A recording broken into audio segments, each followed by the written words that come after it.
Halo teman-teman, bentar, udah ini aja enak kali ya. Halo teman-teman, ketemu lagi ya dengan saya ya. Hari ini kita mau cerita-cerita gitu ya. Topiknya apa? Topik kalau yang kemarin tuh tentang pajak ya. Sok-sokan ini, sok-sok jadi apa ya? Jadi pemerhati negara. Nggak tahu lah ya. Eh Kemarin soal pajak. Nah, sekarang mau ngobrol-ngobrol ya, curhat lah tentang efisiensi gitu ya. Efisiensi. Bentar, ada WA masuk bentar ya. Jadi gini teman-teman, tahun 2025 ini di awal tahun digemparkan, bukan digemparkan ya, karena saya kerja di pemerintahan ya, digemparkan dengan adanya berita atau perintah untuk melakukan efisiensi ya. Efisiensi itu salah satunya ya, ATK itu harus diefisienkan 90%. Jadi kalau misalnya kita tuh selama ini pakai 10 rim kertas, hanya boleh 1 rim. Gitulah kira-kira ya. Termasuk tinta printer, apa staples dan lain sebagainya. Nah, kayak gitu tuh amplop misalnya. Selama ini pakai 10 amplop tinggal 1 amplop. Nah, kayak gitu tuh ceritanya ya. Kemudian untuk kegiatan seremonial efisiensinya 56,9, untuk rapat 40%, kajian 51,5. Diklat di efisiensi 29%. Jadi di efisiensi sepertiganya ya. Kemudian honor 40%, percetakan souvenir 75%, sewa gedung 73%, lisensi aplikasi 21,6. Siapa ini ya? Jasa konsultan 45,7. Jadi uang-uang untuk konsultan tuh dipotongin. Nah, ngerti kan Mas? Kalau selama ini kita pakai tenaga ahli itu sudah dipotong semuanya gitu ya. Kemudian untuk bantuan pemerintah 16,7. Kemudian apa ini? Pemeliharaan 10,2%. Kecil sih ini kayaknya.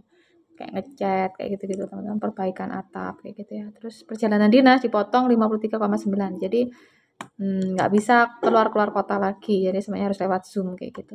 Perawatan mesin 28, infrastruktur 34,3, belanja lain 59,1 ya. Nah, ini belanja-belanja yang akan dipotong gitu ya. Jadi ini dikecualikan untuk belanja bantuan sosial dan belanja pegawai ya. Perlu teman-teman ketahui ya, belanja pemerintah itu jenisnya ada 3 ya. Sependek pengetahuan saya nih ya, udah ada 3 macam.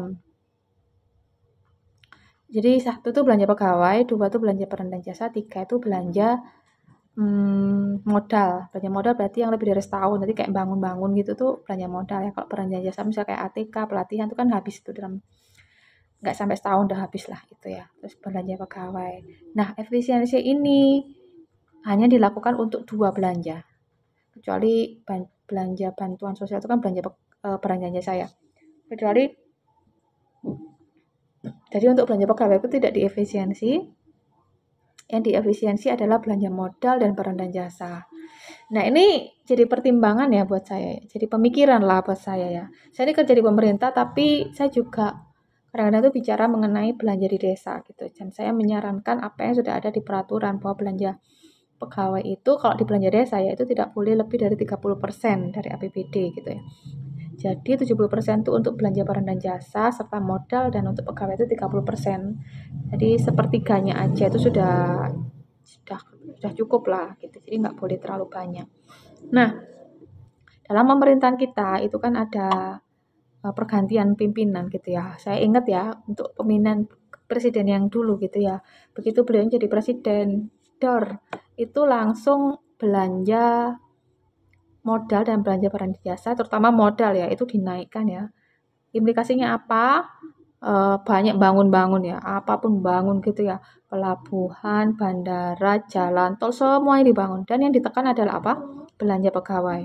Nah, salah satu cara menekan belanja pegawai, penerimaan PNS itu dihentikan selama 5 tahun, moratorium, berhenti. Jadi belanja pegawai itu otomatis akan turun ya teman-teman ya.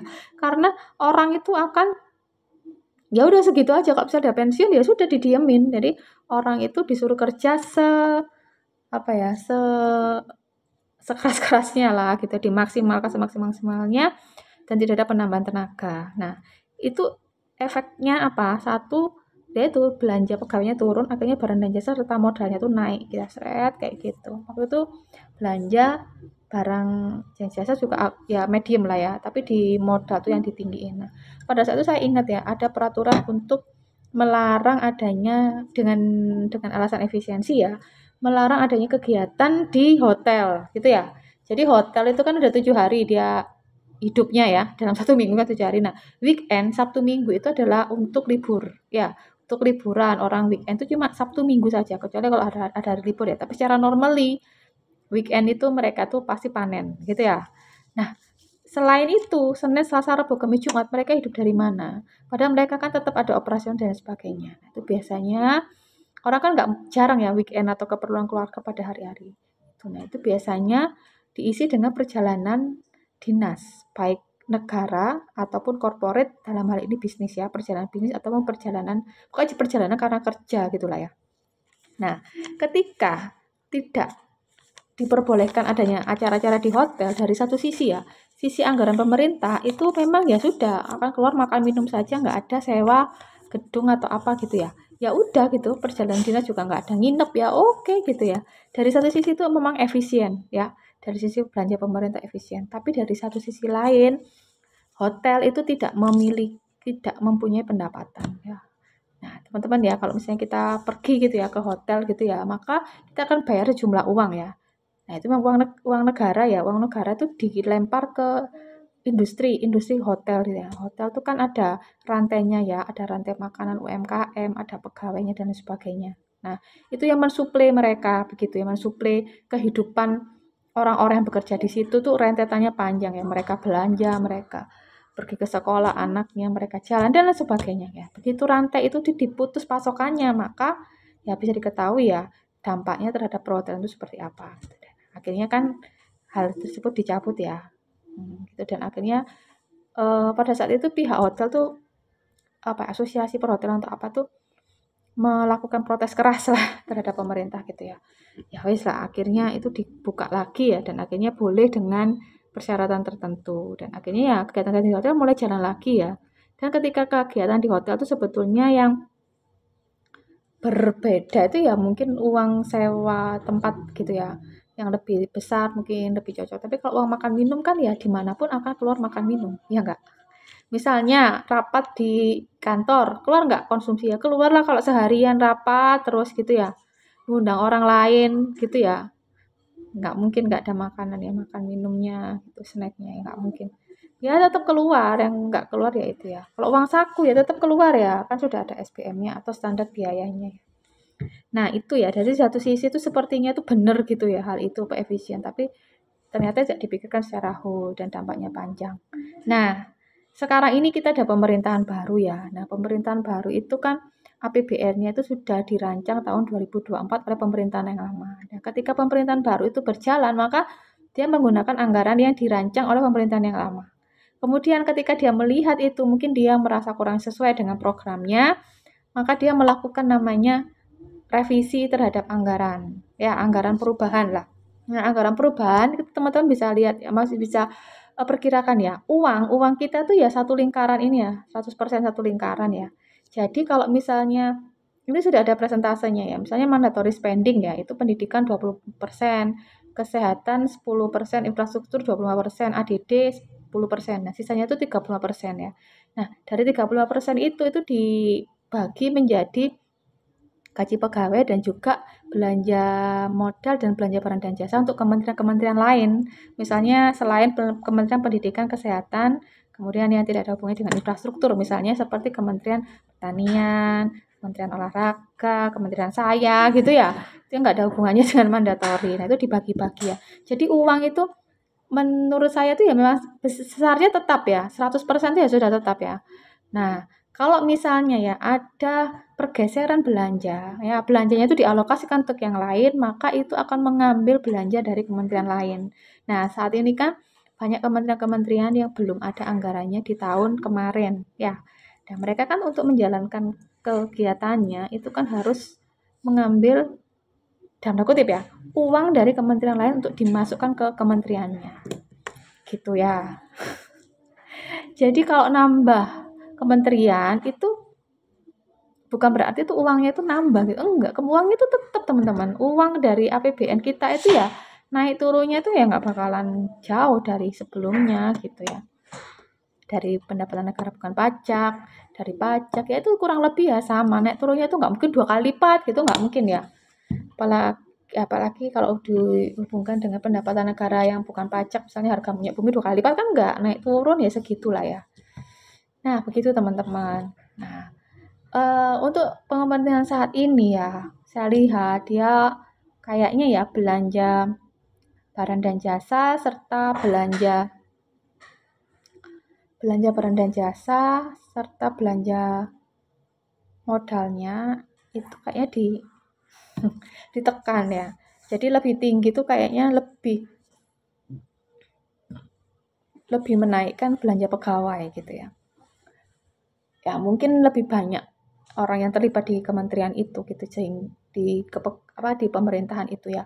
Sehingga mengharuskan orang yang berada di situ itu harus dibayar juga begitu ya. Sehingga mengambil pos-pos dari belanja barang dan jasa maupun belanja modal gitu ya. Nah, itu sebuah kebijakan teman-teman ya, dinamikanya. Walaupun dengan dinamika itu menjadi sebuah hal yang panjang begitu ya di pemerintahan ya, terutama misalnya di kementerian saya ya. Jadi program-program kegiatan itu misalnya ada 10 program kegiatan yang bisa dilakukan cuma 7 gitu ya. Jadi yang 3 tuh nggak bisa gitu ya. Jadi misalnya ada 100 peserta pelatihan yang harus dilatih. Ternyata sekarang cuma 70 gitu. Yang 30 nggak bisa didanai. Kenapa? Karena uangnya dipakai untuk kementerian lain gitu. Untuk apa? Ya untuk belanjanya dia. Belanja pegawainya dia, belanja lain sebagainya lah gitu ya. Nah, itu yang sedikit agak gimana ya? Sedikit agak ya kalau dari sisi misalnya kita tuh jadi pegawainya gitu ya. Jadi pegawai baru ya seneng ya. Maksudnya ya itu sebuah sukacita ya kalau kita jadi pegawai yang baru yang sebelumnya nggak jadi pegawai itu jadi pegawai terus ada masukan ya oke gitu ya. Tetapi kalau kita melihat sisi kemanfaatan yang lebih besar gitu ya bahwa belanja untuk barang dan jasa serta belanja modal itu efek kemanfaatannya itu lebih besar daripada belanja pegawai. Bukan berarti saya itu nggak suka. Pokoknya gini, pegawai di pemerintah tuh boleh ada dan harus ada tetapi jangan banyak-banyak gitu. Cukup untuk bukan sekedar ya, cukup untuk menangani kegiatan udah cukup gitu loh. Jangan terlalu banyak. Kenapa? Banyaknya itu lebih baik kemanfaatannya untuk belanja barang dan jasa atau belanja modal gitu. Kalau misalnya belanja pegawai itu kan manfaatnya untuk dirinya sendiri ya, misalnya pribadinya sendiri gitu. Tapi kalau belanja barang dan jasa atau belanja modal kan manfaatnya untuk orang yang lebih banyak atau luas gitu. Nah, itu sebetulnya cocok sih ya, karena memang negara itu kan fokusnya ya untuk masyarakat gitu. Aku sebetulnya agak dilematis ya ngomong tentang hal ini ya. Nah, aku kan juga bekerja di pemerintahan gitu dan dihidupi oleh pemerintahan gitu ya. Kamu itu gimana sih? Kamunya mau digaji tapi kamu nggak mau orang lain digaji gitu. Bukan seperti itu maksudnya. Maksudnya ada analisis beban kerja yang tepat dan sesuai sehingga kalau misalnya beban kerjanya 10, ya orangnya jangan 12 dong gitu loh. Ya orangnya 9 boleh lah. Jadi kalau 10 kan pas, 9 aja biar orang itu ada kayak effortnya dikit lah gitu. Kayak gitu ya teman-teman, menurut saya begitu ya, nggak tahu ini benar atau salah gitu ya. Jadi itu yang terjadi di sekarang gitu ya. Jadi kegiatan itu nggak bisa jalan karena ya itu ada efisiensi gitu. Dan sepertinya nggak mungkin juga kalau misalnya orang itu sudah kerja, terus dia itu mengalami efisiensi gaji gitu ya. Ya nggak mungkin kan ya belanja pegawai itu diefisien. Masa orang habis gajinya diturunkan? Kan ya nggak mungkin udah nggak masuk akal lah. Walaupun memang saya tahu ada itu yang nggak dapat tunjangan akhirnya gitu teman-teman. Ya itu miris juga ya orang kerja tapi tunjangannya nggak dikasih. Padahal dia untuk mendapatkan tunjangan itu kan effortnya atau ujiannya juga banyak gitu. Tapi itu kayaknya ada gitu ya. Nah itu sih dalam setiap pergantian pimpinan ya itu pasti perlu adjustment atau penyesuaian ya. Dan kita harus adaptif terhadap hal itu gitu ya. dulu seperti ini, sekarang seperti ini tuh sangat berbeda gitu ya. Tahun 2024 itu saya tuh banyak kegiatan ya, banyak kegiatan, banyak program karena mungkin menghabiskan visi misinya presiden terdahulu ya. Jadi visi misinya itu kan banyak ya, nawacita atau berapa itu dihabiskan di tahun 2024 agar terpenuhi semua gitulah maksudnya. Jadi kemarin tuh kegiatannya ya luar biasa ya. Luar biasa begitu. Nah, sekarang ini kan dinamikanya berubah. Kita ada pemimpin baru dengan visi misi yang baru begitu ya. Tetapi dengan hal seperti itu tuh memang menurut saya itu pentingnya undang-undang ya, pentingnya peraturan ya. Ada kalau sebagaimanapun kementerian saya penting ya, penting banget, oke lah karena saya orang kementerian itu jadi saya nganggap itu penting. Tetapi kan juga nggak penting-penting amat bagi orang kementerian lain gitu ya. Karena orang kan bekerja sesuai dengan core bisnisnya kan. Tetapi ya saya bersyukur ya ada namanya mandatory spending tadi itu. Jadi ada kepentingan masyarakat yang dilindungi begitu. Jadi apapun yang terjadi ya, bumi gonjang-ganjing langit kelap-kelip bahwa tidak akan ada yang bisa menurunkan anggaran pendidikan itu kurang dari 20%, bisa kayak gitu ya. Oke, lanjut sedikit ya teman-teman ya. Jadi, tapi saya juga bersyukur juga ya dengan adanya peraturan yang sudah ditetapkan gitu tentang mandatory spending, apapun yang terjadi ya. Maksudnya saya tadi sih bilangnya gonjang-ganjing langit kelap-kelip siapapun presidennya itu setidaknya masih ada covering ya atau perlindungan lah untuk warga negara gitu ya, bahwa apapun yang terjadi pendidikan 20% itu tetap tidak bisa dikurangi begitu ya. Ya bisa sih kalau misalnya undang-undangnya diganti begitu ya, undang-undangnya diganti. Tapi setidaknya kan tuh undang-undang itu besar sekali ya, kalau misalnya mau diganti itu harus ada dari legislatif dan eksekutif gitu ya, harus pertempurannya di MPR, DPR gitulah ya. Nah, kayaknya lebih sulit lah untuk diganti, walaupun memang bisa juga ya. Tapi setidaknya tuh saat ini ada covering gitu. Jadi walaupun ada efisiensi seperti ini, anggaran pendidikan tidak diefisienkan. Dan juga untuk kesehatan 10% serta infrastruktur 25%, ya kayaknya begitu desa RDD 10% ya untuk desa itu tetap tidak akan kena efisiensi gitu ya. Yang kena efisiensi ya hal yang lainnya itu gitu. Nah, itu sebagai perlindungan ya buat warga negara di tengah dinamikanya begitu, hal dasar ya, layanan dasar yaitu pendidikan dan kesehatan itu tetap posisinya safe atau aman gitu ya. Sedangkan yang lainnya ya memang masih menunggu dinamika apa yang nanti akan berlanjut begitu ya. Oke teman-teman, semoga negara kita dalam keadaan baik dan sehat dalam sisi keuangan, fisik maupun mental, dan kita sebagai warga negara pun juga bisa mendukung pemerintahan ini bagaimanapun dinamikanya ya, kita lalui saja. Begitu juga untuk saya, untuk diri saya ya, atau buat teman-teman yang bekerja di sektor pemerintahan, apapun yang terjadi, teman-teman jika saat ini memang tidak banyak anggaran untuk pelaksanaan kegiatan, teman-teman bisa lakukan untuk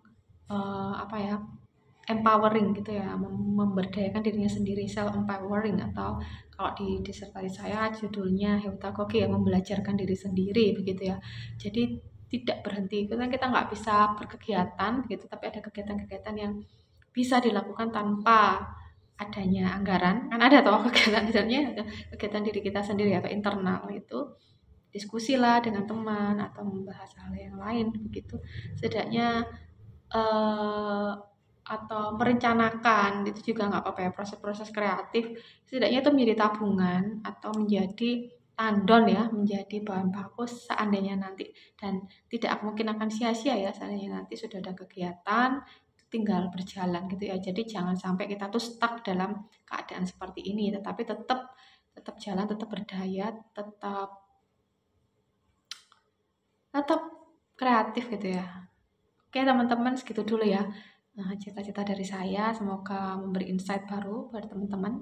Kalau saya nggak cocok, nggak setuju, bisa komen atau kasih masukan ke saya ya. Mungkin dari insight yang lain atau kementerian lain, atau bisa menambahkan apa ini perbincangan kita ya saat ini ya. Oke, gitu aja ya teman-teman.